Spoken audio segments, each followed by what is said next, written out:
On International Women's Day, we celebrate women and girls everywhere. We celebrate their contributions to ending the COVID-19 pandemic. Their ideas, innovations, and activism that are changing our world for the better, and their leadership across all walks of life. But we also recognize that in too many areas, the clock on women's rights is moving backwards. The pandemic has kept girls and women out of schools and workplaces. They face rising poverty and rising violence. They do the vast majority of the world's unpaid but essential care work. They are targets of violence and abuse just because of their gender. In all countries, women are scandalously underrepresented in the halls of power and the boardrooms of business.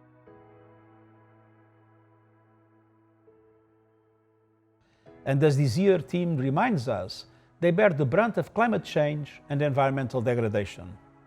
Starting now on International Women's Day, it's time to turn the clock forward for every woman and girl. Through guaranteeing quality education for every girl, so they can build the lives they want and help make the world a better place for us all. Through massive investments in women's training and decent work. Through effective action to end gender-based violence. Through bold action to protect our planet. Through universal care that is fully integrated into social protection systems. And through targeted measures like gender quotas so we can all benefit from women's ideas, experience, and leadership everywhere decisions are made. Gender inequality is essentially a question of power in a male-dominated world and a male-dominated culture.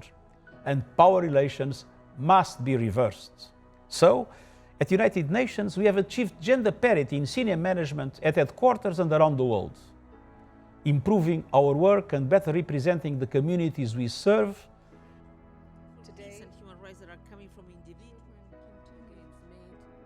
We need more women, environment ministers, business leaders, and presidents and prime ministers.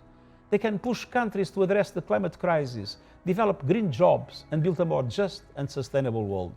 We cannot emerge from the pandemic with the clock spinning backwards on gender equality.